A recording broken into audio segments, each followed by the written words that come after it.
በከተማችን አዲስ አበባ በርካታ ቁጥር ያለው ሕዝብ የሚታደምባቸው ሃይማኖታዊና ሕዝባዊ በዓላት እንዲሁም ልዩ ልዩ ኩነቶች ይከበራሉ። በተለይ በመስከረም ወር ከሚከበሩት መካከል የመስቀል ደመራና የኢሬቻ በዓላት ይጠቀሳሉ። እነዚህ በዓላት በሰላም መከበራቸው ለከተማችን ብሎም ለሀገራችን ገጽታ የሚኖራቸው ጉልህ ሚና ቀላል የሚባል አይደለም። በዚህ በ2018 ዓመተ ምህረት የተከበሩት የአደባባይ በዓላት የጸጥታና የአስተዳደር አካላት እንዲሁም የበዓሉ ተሳታፊዎች ቅድመ ዝግጅት ከማድረግ ጀምሮ ባከናወኑት ቅንጅታዊ ስራ እጅግ ደማቅና ሰላማዊ በሆነ ሁኔታ የተጠናቀቁ ሲሆን የአደባባይ በዓላት አንድነታችን የአብሮነታችንና የመተሳሰባችን መገለጫ በመሆናቸው ምንጊዜም ትኩረት ያስፈልጋቸዋል።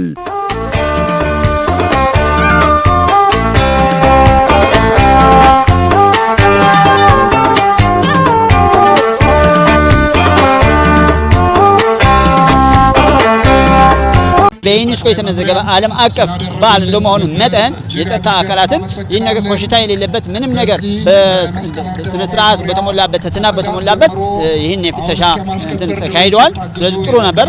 በዛ አይነት ነገር ምንም ነገር የተፈጠረ ነገርም የለም። የነበረው ጥበቃና ሪስክ በጣም ደስ የሚል ነበር።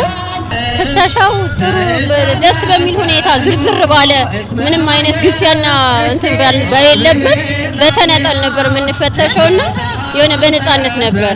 እንደ ሀገር የተሰጣቸውን ኃላፊነትና አደራ ህዝበ ክርስቲያኑንና የነበሩትን አገልጋዮች ከመጠበቅ ጀምሮ እያንዳንዱን ያለውን ነገር በጽሞናና በትዕግስት ሆነው ጠብቀው እጅግ ደስ በሚል ሁኔታ ፈትሸዋል። እጅግ እኛም ደስተኞች ነን። ምክንያቱም የመስቀሉን በዓል ስናከብር በወካታና በሌላ ችግር እንዳይከበር ስለሆነ ይህንን ያው የሀገሪቱ ጉዳይ መጠበቅ ስላለበት እጅግ በጣም ደስ ብሎን አክብረናል። የጸጥታ አካላት በዓሉም በሰላም እንዲከበር መስዋዕትነት እየከፈሉ ነው ያሉት። ምንም ያክል ሰላማዊ ቢሆን የነሱ አስተዋጽኦ እጅግ የጎላ ነው። ያልተገባ ነገሮችን በታዩበት የማስወገድ የማረጋጋት ስራ ይጠበቅባቸዋልና የነሱ ድርሻ ጉልህ ነው፣ ሊመሰገንም ይገባል። ብዙ አይነት ሰው ሊመጣ ይችላል። እዚህ ቦታ ላይ የተለያየ ሰው ስለሚመጣ ምን እንደሚፈጠር አይታወቅም። እነሱ መኖራቸው ለህዝቡም ለኛም ደህንነት በጣም ቆንጆ ነው። በዚህ አጋጣሚ እነሱ ማመስገን ፈልጋለሁ። ጸጥታ አካላቱ እንደ ቤተሰብ ናቸው። ደስ የሚል እንደ ቤተሰብ የጸጥታ አካላቱ እንዴት እንደፈተሹ ካለምንም ግርግር ካለምንም ማመናጨቅ ካለምንም መገፋታተር የፌደራል ፖሊሱም የአዲስ አበባ ከተማ ፖሊስም ሁሉም ያደረጉልን ትብብርና ፍተሻ ደስ የሚል ነው። ደስ የሚልና ልምድ የተቀሰመበት ነው። የጸጥታው አካል ለኢትዮጵያ ለዚህ ለበዓሉ ብቻ ሳይሆን ለሀገሪቱ ዳር ድንበር መከበር ያለው ዋጋ የሚከፍለው መስዋዕትነት ትልቅ ነው።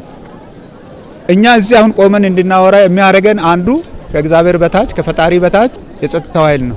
የጀርባ አጥንታችን ነው። ስለዚህ እናከብረዋለን። ከፍተሻ ጀምሮ ያለው ነገር በጣም ደስ ይላልና ሰው እንኳን ገብቶ ለመውጣት በኮንፊደንስ በስነ ስርዓት እና በደንቡ ስለሚፈትሹት እና ጸጥታ አካሉም ደግሞ በስነ ስርዓት ስለሚሰሩ ከአቅማቸው በላይ በጣም ለፍቶ ስለሚሰሩ በጣም ደስ ይላልና በኮንፊደንስ ነው ሰው ተንቀሳቅሶ ገብቶ የሚወጣ ማለት ነው። በዚህ አጋጣሚ እነሱ ምስጋና እናቀርባለን።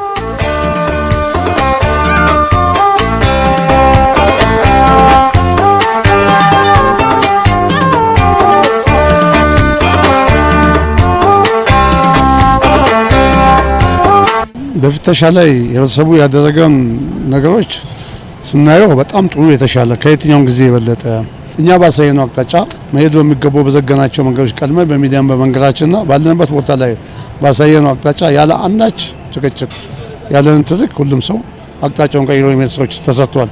በዚህ ላይ ህብረተሰቡ በጣም ተባባሪና እንደነበረ ለመግለጽ ፈልጋለሁ። ከዛ ውጪ እዚህ በዓሉ ላይ ለመታደም መጡ ሰዎችም ራሱ ጸጥታ ኃይሎች ቆመው በሚፈትሹበት አካባቢ ለፍተሻ በዓሉ የኔ ነው በሚል ስሜት ሁሉም ሰው ተባባሪ እንደነበረና በጋራ ተፈትሾ ለመግባት ፈቃደኛ እንደነበረ ለማለት ሞክረናል። ስለዚህ እየተለመደ የመጣሉ ነገሮች የአደባባይ በዓል ሁሉም በዓል የኔ ነው የሚል ስሜት ኢትዮጵያዊነት ላይ የከረመ መሆንና የሚታይ ነገሮች እንዳሉ ያሳያል። ፍተሻው ምንድነው? ያው ማህበረሰቡ እየተባበረ ነበረ። በዓሉ በጥሩ ሁኔታ እንዲከበር የማህበረሰቡ አስተዋጽኦ ከፍተኛ ነበረ። እያንዳንዱ የጸጥታ ኃይል በሚያደርገው የፍተሻ ቦታ ላይ በሚደረግበት የፍተሻ ቦታ ላይ ማህበረሰቡ ከፍተኛ የሆነ ትብብር ሲያደርግ ነበረ።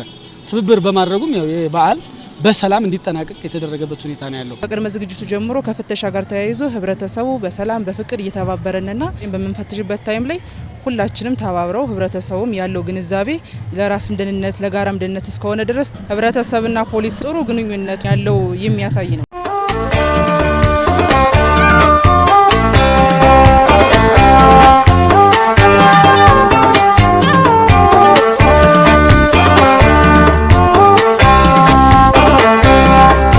የአደባባይ በዓላት ሁሉ ጊዜ የብዙ ማህበረሰብ የብዙ ህዝብ መሰባሰቢያ ነውና እንደ መልካችን እንደ ጠባያችን እንደ ባህላችን የተለያየ እንቅስቃሴዎች ይኖሩናል። ስለዚህ ተግባቦታችን ወይንም ደግሞ አብረን በዓል ማክበራችን ማዕከሉ በሰላማዊ መርሃ ግብር ማሳለፍ ነው። ስለዚህ በእነዚህ በዓላት ላይ ቢኖረን ሰላማዊ ግንኙነት ደግሞ ይበልጥ ደግሞ ማህበረሰቡ ጤናማ ግንኙነት እንዲኖረው ያደርጋል። የጸጥታ አካላት ትልቁ ድርሻቸው ያ ነው። በኢትዮጵያ ችግሮች ብዙ የማይከብዱትና ወደ ሰላም ለመምጣት ሰላምን ለመፍጠር አመቺ የሆነው እንዲህ በየጊዜው ማህበረሰቡ የሚገናኝባቸው መንፈሳዊ በዓላት መኖራቸው ይበልጥ ማህበረሰቡን ያግባባሉ፣ ያዋድዳሉ፣ ያደማመጣሉ፣ አንተ ትንሽ ያባብላሉና ይሄ ትልቅ አስተዋጽኦ አለው። ሰላማዊ ሀገር መሆናችንን ጨዋ ህዝብ መሆናችንን በዚህ እናሳያለን። ከዚህም አልፎ ደግሞ ለሀገር በጣም ብዙ ፋይዳዎች ይኖሩታል። ኢኮኖሚያዊ ፋይዳውን ብትመለከት በጣም ሰፊ ነው። መቼስ ያንዳንዳችን ክልብስ ናቸው አለባበስ ጋር ስታያይዝ ከዚህ በስተጀርባ የብዙ ቤተሰብ አስተዳዳሪዎች ድጋፍ እያገኙ ነው ያሉት። ኢኮኖሚያቸውን እያሻሻሉ ነው ያሉት። ሀገር ያ ሰው ደግሞ ከበስተጀርባው ግብር ከፋይ ነው፣ ለሀገር ግብር ይከፍላል፣ ጠቃሚ ሰው ነው ማለት ነው እና ከዚህ አንጻር አያይዘክ ለሀገር የሚጠቅመው ፋይዳው ሰፊ ዳራ አለው። በርግጥ አንድ ሆነን መስራት እንደምንችልና አንድ መሆናችን አንድነታችን ያለ ልዩነታችን መፍትሄ ለሆነ ለችግሮቻችን መፍትሄ መሆኑን ያሳያል። ለምሳሌ እዚህ ላይ ካለምንም ኮሽታ ዛሬ ካለምንም ኮሽታ በሰላማዊ በሆነ መልኩ በዓሉ መጠናቀቁ አንደኛው የሰላም ትርጉም ምን እንደሆነ የአንድነት፣ የመዋደድ፣ የመፈቃቀር፣ የመተባበር ትርጉሙ ምን እንደሆነ ያሳያል። አገራዊ ፋይዳው ለምሳሌ አገራዊ ፋይዳ ማለት የህዳሴ ግድብን ህዳሴ ግድብን እንደ አገር ብናይ እንደ አገር ብንወስድ የአገር ነው ብንወስድ አንድነታችን ነው፣ ሰላም መሆናችን ነው፣ አንድ መሆናችን ነው እንድናጠናቀቅ በሰላም ያደረገን። እኛ 720 ኪሎ ሜትር ያለ አንዳች እንከን ተጉዘን እዚህ ስንደርስ ሰላም ነው። ሰላም በመኖሩ ነው። የሰላም ዋጋ ነው፣ ውጤት ነው። ከበዓሉ ጋር ያይዤ በዓሉ በዚህ አይነት መልኩ በአደባባይ ሲከበር በርካታ ሰዎች አንድ ላይ ሆነው ሲያከብሩ ያለ አንዳች ኮሽታ መከበሩ በህዝቦች መካከል ለሰላም ያላቸውን ፍቅር ከፍ የሚያደርግና መንግስትም በራሱ በኩል ሰላምን በምን መልኩ እያስከበረ እንዳለ የሚያሳይ ውጤት ነው ወይም የሚያሳይ አመላካች ነገሮች አሉ። ስለሆነም ሰላም ትልቅ ዋጋ ያለው በገንዘብ የማይገኝ ከራሴ የሚጀምር ከዛ ወደ ቤተሰብ የሚሄድ ሰፈር እያለ ወደ ሀገር የሚያድግ ነገር ስለሆነ ሁላችንም እንደ እንቁ መያዝ አለብን የሚል አስተሳሰባለሁ። የአደባባይ በዓላት የጋራ በዓላት ናቸው። ሁለተኛ በከተማችን ላይ በርካታ የአደባባይ በዓላትን ያሳለፍንበት ሁኔታ ነው ያለው። ይህም ሲታይ ውጤቱ የተሻለ እንደነበረ የከተማችን ህዝብ ማህበረሰቡ የጸጥታ ኃይሉ በጋራ ሆኖ ከተማችን ላይ ምንም አይነት ነገር እንዳያጋጥም የተደረገበትና ለሀገራችንም ጥሩ መልእክት ያለው ነገር እንዳለ የተመለከትንበት ሁኔታ ነው ያለው። እነዚህ በዓላት በአማረና በደመቀ መልኩ እንዲከበሩ ሁሉም የጸጥታ አካላት ከህብረተሰቡ ጋር ተቀናጅተው ከዋዜማው ጀምሮ ልዩ ልዩ ስራዎችን አከናውነዋል። በዚህም በዓላቱ ያለምንም ችግር በሰላም ተከብረው ሊጠናቀቁ ችለዋል። የበዓሉ ታዳሚዎችና የመዲናችን ነዋሪዎች እንደ ወትሮው ሁሉ በጸጥታ ስራው ላይ ላበረከቱት አስተዋጽኦ የአዲስ አበባ ፖሊስ ጠቅላይ መምሪያ ምስጋናውን ያቀርባል።